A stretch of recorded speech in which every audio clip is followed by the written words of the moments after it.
Residents of Nairobi, Kenya experienced an earthquake-like movement at exactly 10:27 p.m. yesterday, which is the 28th of April 2023. There was a light earthquake which was felt in various towns in the country earlier this evening.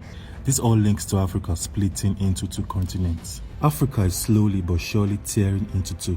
Like anything in geology, it's an extremely long process that will take millions of years, but it will eventually see part of East Africa chip off from the rest of the continent, likely resulting in a new ocean arising between the two land masses.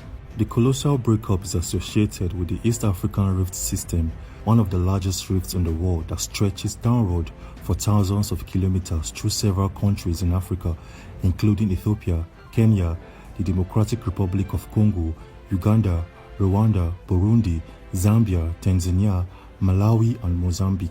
This rift system means that African plate is splitting into two plates, the smaller Somalian plate and the larger Nubian plate, that are pulling away from each other at a super sluggish pace of millimeters per year. Back in 2018, news of a crack emerging in Kenya went viral, with many claiming that this was evidence of Africa snapping into two before our very eyes. Why this startling scene was related to the East African Rift System.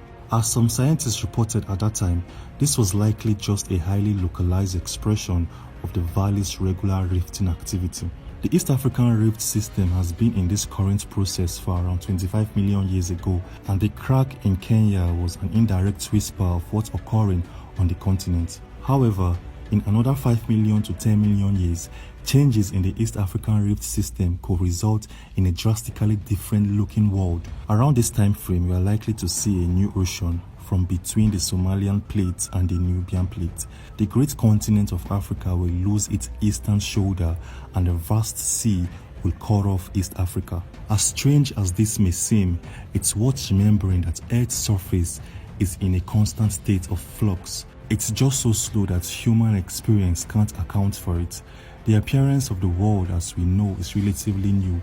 The land and sea we see today of Eurasia, the Americas, Africa, Antarctica, and Oceania are the product of the vast tectonic plates that slot together like a jigsaw puzzle. Very slowly, however, these jigsaw pieces move around on a time scale of millions of years. Just think of the split up that the Earth saw around 138 million years ago when South America and Africa divided. If you look at the west coast of Africa and the east coast of South America, you will notice they fit together like two jigsaw pieces, beautifully highlighting how these continents were once joined as one. The departure of East Africa will just be another page in this giant geological storybook. Who knows whether humanity will be around to see any of these changes, but it doesn't look too hopeful.